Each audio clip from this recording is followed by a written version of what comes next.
Welcome to size. അപ്പോൾ ഇന്ന് നമ്മളിവിടെ ഡിസ്കസ് ചെയ്യാൻ പോകുന്നത് സൈക്കോളജിയിലെ ഫസ്റ്റ് മൊഡ്യൂൾ ആയിട്ടുള്ള കോഗ്നിറ്റീവ് പ്രോസസ്സാണ്. അപ്പോൾ ഈ ഒരു മൊഡ്യൂൾ പഠിക്കുന്ന സമയത്ത് പല ആളുകൾക്കും ഉണ്ടായിട്ടുള്ള ഒരു ഡൗട്ടാണ്, എന്താണ് ഈ ഒരു കോഗ്നിഷൻ എന്ന് പറഞ്ഞ ടേമിന്റെ അർത്ഥം, അതായത് എന്താണ് ഈ കോഗ്നിറ്റീവ് പ്രോസസ്സ് എന്ന് പറഞ്ഞിട്ടുണ്ടെങ്കിൽ.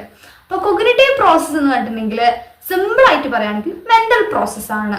നമുക്കറിയാം നമ്മുടെ ബ്രെയിനിൽ ഒരുപാട് പ്രോസസ്സ് അല്ലെങ്കിൽ ഓപ്പറേഷൻസ് നടക്കാൻ, അതായത് മെന്റൽ ഓപ്പറേഷൻസ് നടക്കാറുണ്ട് അല്ലേ. അപ്പൊ ഇത്തരത്തിലുള്ള മെന്റൽ പ്രോസസ്സിനെ പറയുന്ന ഒരു പേരാണ് കോഗ്നിറ്റീവ് പ്രോസസ് എന്ന് പറയുന്നത്. ഇനിയിപ്പോ അതിന് എക്സാമ്പിൾ പറയുകയാണെങ്കിൽ പ്രോബ്ലം സോൾവിംഗ് എന്ന് പറയുന്ന ഒരു മെന്റൽ പ്രോസസ്സാണ്. Reasoning, decision making, thinking, language, ഇതൊക്കെ എന്താണ് ഓരോരോ മെന്റൽ പ്രോസസ്സാണ്. അപ്പൊ ഇതിനെയൊക്കെ റെഫർ ചെയ്യുന്ന ഒരു ടേം ആണ് ഈ ഒരു കോഗ്നിറ്റീവ് പ്രോസസ് എന്ന് പറയുന്നത്. നമുക്കറിയാം നമ്മുടെ ചുറ്റും ഒരുപാട് ഇൻഫോർമേഷൻസ് ഉണ്ട് എന്നുള്ളത്. അപ്പൊ ഈ ഒരു ഇൻഫോർമേഷൻസിനൊക്കെ പ്രോസസ് ചെയ്യുന്നതിന് വേണ്ടിയിട്ട് നമ്മുടെ ബ്രെയിൻ പെർഫോം ചെയ്യുന്ന മെന്റൽ ഓപ്പറേഷൻസിനെയാണ് നമ്മൾ കോഗ്നിറ്റീവ് പ്രോസസ് എന്ന് പറയുന്നത്. അതായത് കോഗ്നിറ്റീവ് പ്രോസസ് എന്ന് പറഞ്ഞിട്ടുണ്ടെങ്കിൽ problem solving, thinking, language, decision making, ഇങ്ങനെയുള്ള ഈ ഒരു മെന്റൽ പ്രോസസ്സുകളൊക്കെയാണ് നമ്മൾ എന്തെന്ന് പറയുന്നത് കോഗ്നിറ്റീവ് പ്രോസസ് എന്ന് പറയുന്നത്. അപ്പൊ അത് ക്ലിയർ ആയെന്ന് ഞാൻ വിചാരിക്കണം. അപ്പോൾ ഈ ഒരു മൊഡ്യൂളിൽ മൊത്തം നമ്മൾ ഡിസ്കസ് ചെയ്യാൻ പോകുന്നത് ഈ ഓരോ മെന്റൽ പ്രോസസ്സുകളെയാണ്. അപ്പൊ ഈ ഒരു മെന്റൽ പ്രോസസ്സുകളെ അല്ലെങ്കിൽ കോഗ്നിറ്റീവ് പ്രോസസ്സുകളെ ഡീറ്റെയിൽ ആയിട്ട് കവർ ചെയ്യാണ് നമ്മൾ മൊഡ്യൂളിൽ ചെയ്യുന്നത്. അപ്പൊ ഇതിൽ നമുക്ക് ഡിസ്കസ് ചെയ്യാനുള്ള ഫസ്റ്റ് ടോപ്പിക് വന്നിട്ട് ബേസിക് യൂണിറ്റ് ഓഫ് തോട്ട് ആണ്. അതിൽ വരുന്ന കാര്യങ്ങളാണ് കോൺസെപ്റ്റ്സ്, പ്രോട്ടോടൈപ്പ്, ഇമേജസ്, ലാംഗ്വേജ്. ഇതൊക്കെയാണ് തോട്ടിന്റെ ബേസിക് യൂണിറ്റ്സ് അല്ലെങ്കിൽ എലമെന്റ്സ് എന്ന് പറയുന്നത്. ഈ ഒരു തോട്ടിന്റെ ബേസിക് യൂണിറ്റ്സ് ആണ് നമ്മുടെ എന്താ പറയാ തോട്ട്സിനെയും എക്സ്പീരിയൻസസിനെയും ഒക്കെ both internally and externally communicate ചെയ്യുന്നതിന് വേണ്ടിയിട്ടും മനസ്സിലാക്കുന്നതിന് വേണ്ടിയിട്ടും ഓർഗനൈസ് ചെയ്യുന്നതിന് വേണ്ടിയിട്ടും നമ്മളെ ഹെൽപ്പ് ചെയ്യുന്നത്. അതിൽ ഫസ്റ്റ് എലമെന്റ് ആയിട്ടുള്ള കോൺസെപ്റ്റ് എന്താണെന്ന് നോക്കാം. കോൺസെപ്റ്റ് എന്ന് പറഞ്ഞിട്ടുണ്ടെങ്കിൽ ഒരേ എന്താ പറയാ ക്യാരക്ടറിസ്റ്റിക്സ് അല്ലെങ്കിൽ കോമൺ പ്രോപ്പർട്ടീസ് ഷെയർ ചെയ്യുന്ന ഒബ്ജക്ട്സിനെ, ഇവന്റ്സിനെ, ഐഡിയാസിനെ ഒക്കെ ഒരുമിച്ച് ഗ്രൂപ്പ് ചെയ്തിട്ട് ഒരു മെന്റൽ കാറ്റഗറി ആക്കുന്നതിനെയാണ് നമ്മൾ കോൺസെപ്റ്റ് എന്ന് പറയുന്നത്. അതായത് എന്തൊക്കെ കാര്യങ്ങൾക്ക് ഒരു സിമിലർ ക്യാരക്ടറിസ്റ്റിക്സ് ഉണ്ടോ ആ കാര്യങ്ങളെയൊക്കെ നമ്മൾ എന്താ ഗ്രൂപ്പ് ചെയ്തിട്ട് ഒരു കാറ്റഗറി ആക്കി മാറ്റുക. അതാണ് നമ്മൾ കോൺസെപ്റ്റ് എന്ന് പറയുന്നത്. ഇപ്പൊ ഒരു എക്സാമ്പിൾ പറയുകയാണെന്നുണ്ടെങ്കിൽ എന്താ പറയാ, നമ്മൾ ഒരു അലമാരയിൽ നമ്മൾ ക്ലോത്തും ബുക്സും ഒക്കെ ഭയങ്കര അലങ്കോലാക്കിയിട്ട് കുത്തി നിറച്ച് വെച്ചിരിക്കുകയാണ്. അപ്പൊ അത് നമുക്ക് എന്തെങ്കിലും ആവശ്യം വരുമ്പോൾ ഒരു സാധനം എടുക്കണേ എന്ത് ചെയ്യണം, എല്ലാ സാധനവും വലിച്ചു വാരി പുറത്തേക്ക് എടുത്തിട്ട് അതിൽ നിന്ന് ഓക്കെ എന്താ വേണമെങ്കിൽ അത് എടുക്കണം, അങ്ങനെയാണല്ലോ ചെയ്യാം. അത് സെയിം ടൈം നമ്മൾ എന്ത് ചെയ്യാണ്, ക്ലോത്ത് ഒരു സൈഡിലാക്കിയിട്ട് വെക്കുക, അതേപോലെ ബുക്സ് വേറൊരു സൈഡിലാക്കിയിട്ട് കറക്റ്റ് അടുക്കി പെറുക്കി വെക്കുകയാണെന്നുണ്ടെങ്കിൽ അപ്പൊ ഇങ്ങനെ സിമ്പിൾ ആയിട്ട് നമുക്ക് ആവശ്യമുള്ള എന്താണെന്നുണ്ടെങ്കിൽ ആ സമയത്ത് നമുക്ക് സുഖമായിട്ട് എടുക്കാൻ പറ്റും. അതാണ് ഈ ഒരു കോൺസെപ്റ്റും കൊണ്ടും ഉദ്ദേശിക്കുന്നത്. അതായത് നമുക്കറിയാം നമ്മുടെ ഈ ഒരു ചുറ്റുവട്ടത്ത് അല്ലെങ്കിൽ നമ്മുടെ ഈ ഒരു വേൾഡിൽ ഡൈവേഴ്സ് ഒബ്ജക്ട്സും ഇവന്റ്സും ഐഡിയാസും ഒക്കെ ഉണ്ട്. അപ്പൊ അതിനൊക്കെ എല്ലാത്തിനെയും കുത്തിരുന്ന് പഠിക്കുക എന്ന് പറഞ്ഞാൽ ഭയങ്കര ബുദ്ധിമുട്ടാണ്. ആ സമയം നമ്മൾ സിമിലർ ക്യാരക്ടറിസ്റ്റിക്സ് ഉള്ള കാര്യങ്ങളെയൊക്കെ ഒരുമിച്ച് ഗ്രൂപ്പ് ചെയ്ത് ഒരു കാറ്റഗറി ആക്കി മാറ്റുകയാണെന്നുണ്ടെങ്കിൽ കുറച്ചും കൂടെ ആ ഒരു കോംപ്ലക്സിറ്റി കുറച്ചിട്ട് നമുക്ക് ഈ ഒരു ഇൻഫോർമേഷനെ സിംപ്ലിഫൈ ചെയ്യാൻ പറ്റും. അപ്പോൾ വേറൊരു എക്സാമ്പിൾ, ഒരു കോൺസെപ്റ്റിന്റെ ഒരു എക്സാമ്പിൾ എടുത്ത് പറയുകയാണെന്നുണ്ടെങ്കിൽ ഫ്രൂട്ട്സ് എന്ന് പറയുന്നത് ഒരു കോൺസെപ്റ്റ് ആണ്. ഈ ഒരു കോൺസെപ്റ്റിൽ എന്തൊക്കെ കാര്യങ്ങൾ ഉൾപ്പെടുന്നുണ്ട്, ആപ്പിള്, മുന്തിരി, ഓറഞ്ച്, പൈൻ, അങ്ങനെ കുറേ സാധനങ്ങളുണ്ട് ഈ ഫ്രൂട്ട്സിൽ നിന്ന് അല്ലേ. അപ്പൊ നമ്മൾ എന്താ എൻകൗണ്ടർ ചെയ്യുന്ന എല്ലാ സിംഗിൾ ഫ്രൂട്ടിനെയും എണ്ണിപ്പെറുക്കി പഠിക്കാന്ന് കഴിഞ്ഞാൽ ഭയങ്കര ബുദ്ധിമുട്ടാണ്. ആപ്പിള്, ഓറഞ്ച്, മുന്തിരി, ഇങ്ങനെ ഓരോന്നിനെ സെപ്പറേറ്റ് പഠിക്കാന്ന് പറഞ്ഞിട്ടുണ്ടെങ്കിൽ ഭയങ്കര ബുദ്ധിമുട്ടാവും. അറ്റ് ദ സെയിം ടൈം ഇതിനൊക്കെ നമ്മൾ എന്ത് ചെയ്യാണ്, ഓക്കെ ഫ്രൂട്ടിനെ വെജിറ്റബിൾ ഡിഫറെന്റ് ആക്കുന്നത് എന്താണെന്നുള്ള കാര്യം നമുക്കറിയാല്ലേ. അപ്പൊ ഈ ഫ്രൂട്ട്സിനെ ഒക്കെ ഒരു കാറ്റഗറിയിലാക്കണം. ആപ്പിള് ഒരു ഫ്രൂട്ടാണ്, അപ്പൊ അതൊരു ഫ്രൂട്ട് എന്ന കാറ്റഗറിയിലാണ്. മുന്തിരി അതേപോലെ ഫ്രൂട്ടാണ്, ആ കാറ്റഗറിയിലാന്ന് പറഞ്ഞിട്ട് എല്ലാ ഫ്രൂട്ട്സും നമ്മൾ കാറ്റഗറിയിലാക്കുമ്പോൾ നമുക്ക് കുറച്ചും കൂടെ സിംപ്ലിഫൈ ചെയ്യാൻ പറ്റും, കാര്യങ്ങളെ കുറച്ചും കൂടി സിമ്പിൾ ആയിട്ട് പഠിക്കാൻ പറ്റും. അപ്പൊ നമ്മൾ ഈ കോൺസെപ്റ്റ് ഇല്ലാന്നുണ്ടെങ്കിലോ നമ്മൾ എൻകൗണ്ടർ ചെയ്യുന്ന എല്ലാ സിംഗിൾ ഒബ്ജക്റ്റിനെയും നിരത്തി അതിനെ പഠിക്കേണ്ടി വരും. ഓക്കെ ഇതാണ് എന്ന് പറഞ്ഞിട്ട് ഓരോന്നിനെ വേറെ ഈറ്റി പഠിക്കാന്ന് പറയുമ്പോൾ നമുക്ക് ഭയങ്കര ബുദ്ധിമുട്ടുണ്ടാകും. കാരണം ഒരുപാട് ഇൻഫോർമേഷൻസ് ഉണ്ട്. അപ്പൊ ആ ഒരു ഇൻഫോർമേഷൻസിനൊക്കെ കറക്റ്റ് ആയിട്ട് ഓർഗനൈസ് ചെയ്ത് നമുക്ക് നല്ലപോലെ യൂസ് ചെയ്യുന്നതിന് വേണ്ടിയിട്ടാണ് നമ്മൾ കാര്യങ്ങളെ കോൺസെപ്റ്റ് ആക്കി വെക്കുന്നത്. ഓരോന്നിനെ ഓക്കെ വെജിറ്റബിൾ എന്ന് പറഞ്ഞിട്ട് ഒരു കോൺസെപ്റ്റിൽ കുറെ കാര്യങ്ങളുണ്ട്. അതായത് വെണ്ടക്ക, ഉള്ളി, തക്കാളി എന്ന് പറഞ്ഞിട്ട് അതൊക്കെയാണ് വെജിറ്റബിൾസിൽ വരിക. ഫ്രൂട്ട്സ് പറയുമ്പോൾ അതിൽ ആപ്പിള്, മുന്തിരി, അങ്ങനത്തെ സാധനങ്ങളാന്ന് പറഞ്ഞിട്ട് ഓരോന്നിനെ സെപ്പറേറ്റ് ആയിട്ട് കാറ്റഗറൈസ് ചെയ്യുമ്പോൾ നമുക്ക് ഇൻഫോർമേഷനെ കറക്റ്റ് ആയിട്ട് ഓർഗനൈസ് ചെയ്യാനും അതേപോലെ ഒരുപാട് കാര്യങ്ങളെ നമ്മുടെ ഇൻഫോർമേഷൻസിന് ഉൾക്കൊള്ളിക്കാൻ നമുക്ക് പറ്റും.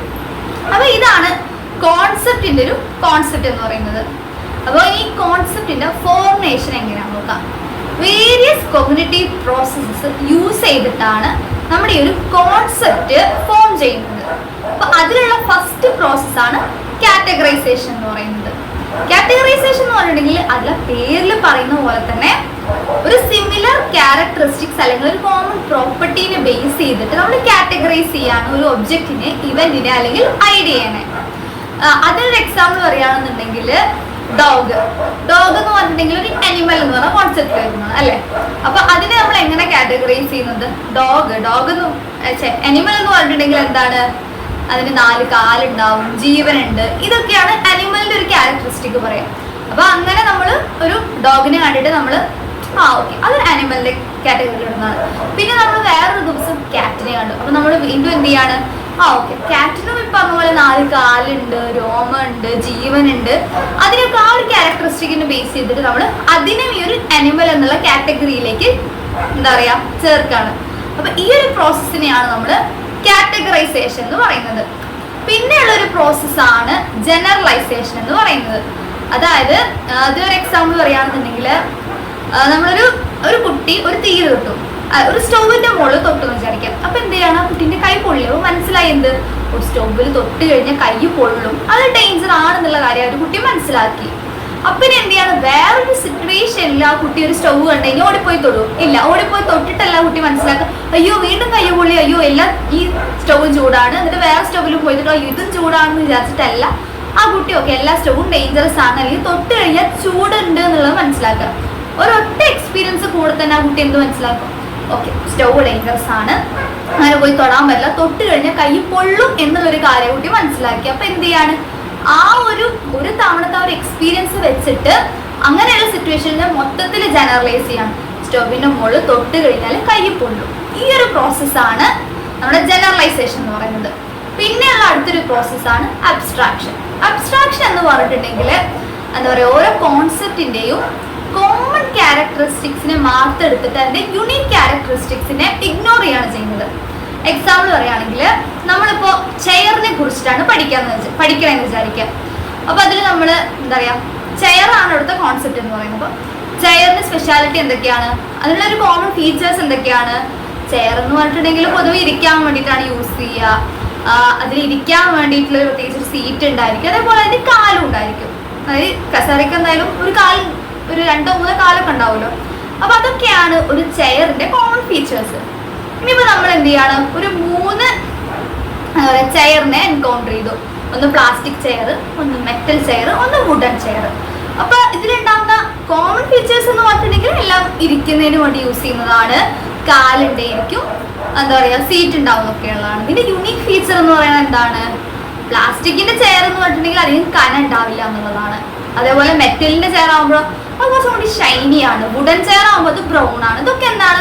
യുണീക്ക് ആയിട്ട് ഓരോ ചെയറിനുള്ളതാണ്. ആ കാര്യത്തിന് നമ്മൾ ഇഗ്നോർ ചെയ്തിട്ട് ഈ 3 കാര്യത്തിനുള്ള കോമൺ ക്യാരക്ടറിസ്റ്റിക്സിനെ മാത്രം എടുത്തിട്ട് എന്താ പറയാ ഒരു കോൺസെപ്റ്റിനെ എന്താ പറയാ ഉണ്ടാക്കുന്നതിനെയാണ് നമ്മൾ ഈ ഒരു അബ്സ്ട്രാക്ഷൻ എന്ന് പറയുന്നത്. അപ്പൊ നമ്മൾ എന്താണ്, മെറ്റൽ ആവട്ടെ, പ്ലാസ്റ്റിക് ആവട്ടെ, അല്ലെങ്കിൽ എന്താണ് വുഡൻ ആവട്ടെ, അതിലല്ല അവിടെ കാര്യം. അതിന്റെ എല്ലാത്തിന്റെ പർപ്പസ് ഒന്നാണ്. അതെല്ലാം എന്താ പറയാ ഒരേ സെയിം ക്യാരക്ടറിസ്റ്റിക്സ് ഉള്ള സാധനങ്ങളാണ്. അപ്പൊ അതിന്റെ ആ ഒരു കാര്യങ്ങളെ എടുത്ത് നോക്കിയിട്ട് നമ്മുടെ എന്താ പറയുക ഒരു കോൺസെപ്റ്റിനെ ഉണ്ടാക്കിയെടുക്കുന്നതാണ് അബ്സ്ട്രാക്ഷൻ എന്ന് പറയുന്നത്. അപ്പൊ ഈ ഒരു 3 പ്രോസസ്സിലൂടെയാണ് നമ്മുടെ കോൺസെപ്റ്റിനെ നമ്മൾ ഫോം ചെയ്യുന്നത്. ഇനി പറയാനുള്ളത് കോൺസെപ്റ്റിന്റെ ടൈപ്സ് ആണ്. പൊതുവെ 2 ടൈപ്പ് കോൺസെപ്റ്റ്സ് ഉണ്ടെന്നാണ് സൈക്കോളജിസ്റ്റ് പറഞ്ഞത്. അതാണ് ലോജിക്കൽ കോൺസെപ്റ്റ്സും നാച്ചുറൽ കോൺസെപ്റ്റ്സും. ലോജിക്കൽ കോൺസെപ്റ്റ്സ് എന്ന് പറഞ്ഞിട്ടുണ്ടെങ്കിൽ ഭയങ്കര വെൽ ഡിഫൈൻഡ് ആയിട്ടുള്ള ക്ലിയർ കട്ട് റൂൾസും ബൗണ്ടറീസും ഒക്കെയുള്ള കോൺസെപ്റ്റ്സ് ആണ് ലോജിക്കൽ കോൺസെപ്റ്റ് എന്ന് പറയുന്നത്. ഇതിന്റെ എക്സാമ്പിൾ പറയുകയാണെന്നുണ്ടെങ്കിൽ ട്രയാങ്കിൾ എടുക്കുക. ട്രയാങ്കിളിന് എന്താ പറയുക 3 സൈഡ് ഉണ്ട്, 3 ആംഗിൾ ഉണ്ട്. ഈ പറഞ്ഞൊക്കെ എന്താണ് ഒരു ട്രയാങ്കിളിനെ ഡിഫൈൻ ചെയ്യുന്നതിന് വേണ്ട കാര്യങ്ങളാണ്. ഇതൊക്കെ ഉണ്ടെങ്കിൽ അതൊരു ട്രയാങ്കിൾ ആവും, അല്ലെങ്കിൽ അതൊരു ട്രയാങ്കിൾ ആവില്ല. അപ്പൊ ഇങ്ങനെ ഒരു ക്ലിയർ കട്ട് ആയിട്ടുള്ള റൂൾസും കാര്യങ്ങളും ഉള്ളതിനെയാണ് നമ്മൾ ലോജിക്കൽ കോൺസെപ്റ്റ്സ് എന്ന് പറയാം. ഇനി നാച്ചുറൽ കോൺസെപ്റ്റ്സ് എടുക്കുകയാണെന്നുണ്ടെങ്കിൽ ഇതിന് നേരെ ഓപ്പോസിറ്റ് ആണ് നാച്ചുറൽ കോൺസെപ്റ്റ്. പ്രത്യേകിച്ച് ഒരു തരത്തിലുള്ള റൂൾസോ ക്ലിയർ കട്ട് ബൗണ്ടറീസോ ഒന്നും ഇല്ലാത്തതായിരിക്കും ഒരു നാച്ചുറൽ കോൺസെപ്റ്റ്. പൊതുവെ പ്രോട്ടോടൈപ്പ് വെച്ചിട്ടായിരിക്കും നമ്മൾ ഡിസ്കസ് ചെയ്തിട്ടില്ല, ഡിസ്കസ് ചെയ്യാൻ പോണേ ഉള്ളൂ. എന്നാലും പറയാണ്, പ്രോട്ടോടൈപ്സ് വെച്ചിട്ടാണ് പൊതുവെ നമ്മൾ ഈ ഒരു നാച്ചുറൽ കോൺസെപ്റ്റ്സിനെ ഡിഫൈൻ ചെയ്യാറ്. അടുത്തൊരു യൂണിറ്റ് ഓഫ് തോട്ട് ആണ് പ്രോട്ടോടൈപ്സ്. ഒരു കോൺസെപ്റ്റിലെ ഏറ്റവും ഹൈലി റെപ്രസെന്റേറ്റീവ് ആയിട്ടുള്ള എക്സാമ്പിളിനെയാണ് നമ്മൾ പൊതുവെ പ്രോട്ടോടൈപ്പ് എന്ന് പറയുന്നത്. എക്സാമ്പിൾ വെച്ച് പറയുകയാണെന്നുണ്ടെങ്കിൽ ഫ്രൂട്ട്സ് എന്ന് പറഞ്ഞിട്ടുള്ള ഒരു കോൺസെപ്റ്റ് ആണ്. അപ്പൊ ഈ ഒരു ഫ്രൂട്ട്സ് എന്ന് പറഞ്ഞ ഒരു കോൺസെപ്റ്റ് പറയുമ്പോൾ പല ആളുകളുടെയും മൈൻഡിലേക്ക് ഫസ്റ്റ് വരുന്നൊരു ഫ്രൂട്ട് ഏതാണോ അതിനെയാണ് നമ്മൾ പ്രോട്ടോടൈപ്പ് എന്ന് പറയുന്നത്. ഇപ്പൊ പല ആളുകൾക്കും, എനിക്കൊക്കെ ഫ്രൂട്ട്സ് എന്ന് പറഞ്ഞിട്ടുണ്ടെങ്കിൽ ഫസ്റ്റ് മൈൻഡിലേക്ക് വരുന്ന ഫ്രൂട്ട് എന്ന് പറഞ്ഞിട്ടുണ്ടെങ്കിൽ ആപ്പിൾ ആയിരിക്കും. അങ്ങനെ ആ ഒരു കോൺസെപ്റ്റിനെ കുറിച്ച് പറയുമ്പോൾ നമ്മുടെ മൈൻഡിലേക്ക് ഫസ്റ്റ് വരുന്നൊരു ഫ്രൂട്ട് എന്താണോ അതായിരിക്കും ആ ഒരു കോൺസെപ്റ്റിനെ മൊത്തത്തിൽ റിപ്രസെന്റ് ചെയ്യുന്ന ഒരു ബെസ്റ്റ് എക്സാമ്പിൾ എന്ന് പറയുന്നത്. അതിനെയാണ് നമ്മൾ പ്രോട്ടോടൈപ്പ് എന്ന് പറയുന്നത്. ഇപ്പൊ ഞാൻ ബേർഡ്സ് എന്ന് പറയുന്നത്, അപ്പോൾ ബേർഡ്സ് എന്ന് പറയുമ്പോൾ നിങ്ങളുടെ മൈൻഡിലേക്ക് ഫസ്റ്റ് വരുന്ന ഒരു ബേർഡ് ഏതാണ്? കാക്കയോ കുയിലോ മയിലോ അങ്ങനെ എന്താണെന്നുണ്ടെങ്കിൽ അതാണ് അപ്പൊ അവിടുത്തെ പ്രോട്ടോടൈപ്പ് വരിക. അപ്പോൾ ഈ ഒരു കോൺസെപ്റ്റിനെ കുറിച്ച് പറയുമ്പോൾ ആ ഒരു കോൺസെപ്റ്റിനെ എന്താ പറയാ ഹൈലി റെപ്രസെന്റ് ചെയ്ത് നിൽക്കുന്ന ഒരു ക്ലിയറസ്റ്റ് ബെസ്റ്റ് എക്സാമ്പിൾ ആണ് പ്രോട്ടോടൈപ്പ് എന്ന് പറയുന്നത്. ഇനി അടുത്തൊരു യൂണിറ്റ് ഓഫ് തോട്ട് എന്ന് പറയുന്നത് ഇമേജസ് ആണ്, അഥവാ മെന്റൽ ഇമേജസ്. മെന്റൽ ഇമേജസ് എന്ന് പറഞ്ഞിട്ടുണ്ടെങ്കിൽ ആ പേരിൽ പറയുന്ന പോലെ തന്നെ നമ്മുടെ കണ്ണിന്റെ മുന്നിൽ ഒരു സാധനം ഇല്ലെങ്കിൽ പോലും നമുക്ക് നമ്മുടെ മൈൻഡ് യൂസ് ചെയ്തിട്ട് കാര്യങ്ങളെ വിഷ്വലൈസ് ചെയ്യാനുള്ള അല്ലെങ്കിൽ വിഷ്വലൈസ് ചെയ്യാൻ പറ്റുന്നതിനുള്ള എബിലിറ്റിനെയാണ് നമ്മൾ ഇമേജസ് അല്ലെങ്കിൽ മെന്റൽ ഇമേജസ് എന്ന് പറയുന്നത്. നമ്മൾ ഈ മനക്കണ്ണ് എന്നൊക്കെ പറയുന്ന പോലെ നമ്മുടെ കണ്ണിൽ ഇപ്പോൾ ഒരു സ്ഥാനം ഉണ്ടായിട്ടാണല്ലോ നമുക്ക് എല്ലാ കാര്യങ്ങളും മനസ്സിലാകുന്നത്. അപ്പൊ പറയാണ് കടുവ എന്ന് പറയുകയാണെങ്കിൽ പല ആളുകളുടെ മൈൻഡിലേക്ക് ആ ഒരു മെന്റൽ ഇമേജ് വരും. അത് നിങ്ങളുടെ കണ്ണിന്റെ മുന്നിൽ കണ്ടിട്ടല്ല, കാണാതെ പോലും നിങ്ങളുടെ മൈൻഡിലേക്ക് ആ ഒരു ഇമേജ് വരുന്നുണ്ട്. അതിനെയാണ് നമ്മൾ മെന്റൽ ഇമേജ് എന്ന് പറയുന്നത്. ഇനി അടുത്തത് നമുക്ക് ഈ ഒരു ബേസിക് യൂണിറ്റ് ഓഫ് തോട്ടിൽ ഡിസ്കസ് ചെയ്യാനുള്ളത് ലാംഗ്വേജ് ആണ്. അപ്പൊ ഈ ലാംഗ്വേജ് എന്താണെന്ന് നോക്കാം. നമുക്കറിയാം, ലാംഗ്വേജ് എന്ന് പറഞ്ഞിട്ടുണ്ടെങ്കിൽ ഒരു മീഡിയമാണ്, നമ്മുടെ ഇൻഫോർമേഷൻസിനെ കമ്മ്യൂണിക്കേറ്റ് ചെയ്യുന്നതിനായിട്ടുള്ള ഒരു മീഡിയം. റൂൾസും സിമ്പിൾസും ഒക്കെ യൂസ് ചെയ്തിട്ട് നമ്മൾ ഒരാളുടെ അടുത്തേക്ക് മീനിങ് കൺവേ ചെയ്യുക അല്ലെങ്കിൽ ഇൻഫോർമേഷൻസ് എത്തിക്കുന്ന ഒരു സിസ്റ്റം ഓഫ് കമ്മ്യൂണിക്കേഷൻ ആണ് ലാംഗ്വേജ് എന്ന് പറയുന്നത്. It can be verbal and non verbal. നമുക്ക് വെർബൽ ആയിട്ട് ഇപ്പൊ ഉള്ള പോലെ സംസാരിച്ചിട്ടാണെങ്കിൽ നമുക്ക് ഒരാളുടെ അടുത്ത് ഇൻഫോർമേഷൻസ് എന്താ പറയുക കൺവേ ചെയ്യാൻ പറ്റും. അല്ലെങ്കിൽ നോൺ വെർബൽ എന്തെങ്കിലും ജെസ്റ്റേഴ്സ് യൂസ് ചെയ്തിട്ടാണെങ്കിലും നമുക്ക് എന്ത് ചെയ്യാൻ പറ്റും, ഇൻഫോർമേഷൻസിനെ കൺവേ ചെയ്യാൻ പറ്റും. അപ്പോൾ languages can be verbal and non verbal, അത് ഏതാണെങ്കിലും കുഴപ്പമില്ല. പക്ഷെ ഇൻഫോർമേഷൻസ് കമ്മ്യൂണിക്കേറ്റ് ചെയ്യുക അല്ലെങ്കിൽ മീനിങ് കൺവേ ചെയ്യുക എന്നുള്ളതാണ് ഒരു ലാംഗ്വേജ് കൊണ്ട് നമ്മൾ ഉദ്ദേശിക്കുന്നത്. ഈ ലാംഗ്വേജിന് മെയിൻ ആയിട്ട് പറയുകയാണെങ്കിൽ 5 കോമ്പണൻസ് ഉണ്ട്. അതിൽ ഫസ്റ്റ് വൺ ആണ് ഫോണീംസ് എന്ന് പറയുന്നത്. ഫോണീംസ് നമ്മൾ പണ്ടൊക്കെ പഠിച്ചിട്ടുണ്ടാകും സ്കൂളിൽ. അപ്പൊ ഫോണീംസ് എന്ന് പറഞ്ഞിട്ടുണ്ടെങ്കിൽ ബേസിക് യൂണിറ്റ് ഓഫ് സൗണ്ട് ആണ്. ഒരു വേർഡിൽ ഉണ്ടാകുന്ന ഏറ്റവും ബേസിക് യൂണിറ്റ് ഓഫ് സൗണ്ട്. ബ ച് അങ്ങനെയൊക്കെ പല സൗണ്ട്സ് നമ്മൾ പഠിച്ചിട്ടുണ്ടാവുമല്ലോ. അപ്പൊ അങ്ങനെയുള്ള ബേസിക് യൂണിറ്റ് ഓഫ് സൗണ്ട്സിനെയാണ് നമ്മൾ ഫോണീംസ് എന്ന് പറയുന്നത്. അതാണ് ഒരു ഇമ്പോർട്ടന്റ് ആയിട്ടുള്ള ലാംഗ്വേജിൽ വരുന്ന കോമ്പണന്റ് എന്ന് പറയുന്നത്. പിന്നെ സെക്കൻഡ് കോമ്പണന്റ് ആയിട്ട് നമുക്ക് പറയാൻ പറ്റുന്നത് മോർഫീംസ് ആണ്. മോർഫീംസ് എന്ന് പറഞ്ഞിട്ടുണ്ടെങ്കിൽ ഫോണീംസ് ഒരു ബേസിക് യൂണിറ്റ് ഓഫ് സൗണ്ട് ആണെന്നുണ്ടെങ്കിൽ ഒരു ബേസിക് യൂണിറ്റ് ഓഫ് എന്താ പറയാ വേർഡിനെയാണ് നമ്മൾ മോർഫീംസ് എന്ന് പറയുന്നത്. സിമ്പിൾ ആയിട്ട് പറയുകയാണെങ്കിൽ അതിന് എക്സാമ്പിൾ പറയുകയാണെന്നുണ്ടെങ്കിൽ കാറ്റ്, ഡോഗ്, ഇതൊക്കെ എന്താണ് ഒരു മോർഫീംസ് ആണ്. അപ്പൊ ബേസിക് യൂണിറ്റ് ഓഫ് വേർഡ് ആണ്. ഒരു വേർഡിന്റെ ഏറ്റവും ബേസിക് യൂണിറ്റിയാണ് നമ്മൾ മോർഫീംസ് എന്ന് പറയുന്നത്.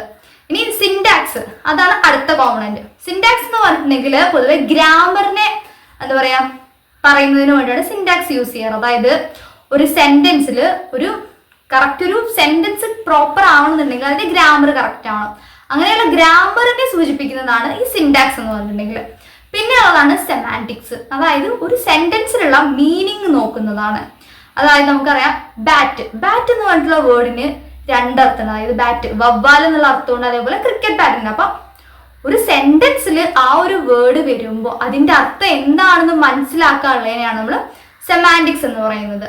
പിന്നെ വേറൊരു കോമ്പണന്റ് ആണ് പ്രാഗ്മാറ്റിക്സ്. പ്രാഗ്മാറ്റിക്സ് എന്ന് പറഞ്ഞിട്ടുണ്ടെങ്കിൽ നമ്മുടെ എന്താ പറയാ കോണ്ടെക്സ്റ്റിനനുസരിച്ചും അതേപോലെ എന്താ പറയാ സോഷ്യലി നമ്മൾ ഓരോ ലാംഗ്വേജ് യൂസ് ചെയ്യുമ്പോഴും അതിന്റെ ആ ഒരു കോണ്ടെക്സ്റ്റ് മനസ്സിലാക്കുക എന്നുള്ളത്.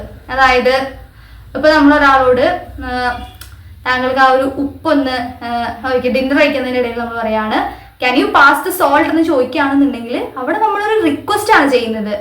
അതല്ലാണ്ട് അപ്പൊ നമ്മൾ എന്താണ് അടുത്ത കോണ്ടെക്സ്റ്റ് മനസ്സിലാക്കണം. ആ ആള് നമ്മളോട് റിക്വസ്റ്റ് ചെയ്യാണ് സോൾട്ട് തരുമോ, അല്ലാണ്ട് താങ്കൾക്ക് അത് പാസ് ചെയ്യാൻ പാകത്തിലുള്ള ധൈര്യമുണ്ടോ അല്ലെങ്കിൽ അതിനുള്ള കഴിവുണ്ടോ എന്നൊന്നല്ല അവിടെ അളക്കുന്നത്. അവിടെ ചോദിക്കുന്നത് എന്താണ് പാസ് ചെയ്യാൻ പറ്റും. അപ്പൊ അതായത് ആ ഒരു എന്താ പറയുക കോണ്ടെക്സ്റ്റിനനുസരിച്ചിട്ട് ലാംഗ്വേജിനെ മനസ്സിലാക്കുന്നതിനാണ് നമ്മൾ പ്രാഗ്മാറ്റിക്സ് എന്ന് പറയുന്നത്. അപ്പം ഈ ഒരു 5 കോമ്പണൻസ് ആണ് ലാംഗ്വേജിന് ഉള്ളത്. ഇനി നമുക്ക് നോക്കാനുള്ളത് ഈ ലാംഗ്വേജ് എങ്ങനെയാണ് നമ്മുടെ തോട്ടിനെ അല്ലെങ്കിൽ തിങ്കിങ്ങിനെ ഇൻഫ്ലുവൻസ് ചെയ്യുന്നത് എന്നുള്ള കാര്യമാണ്.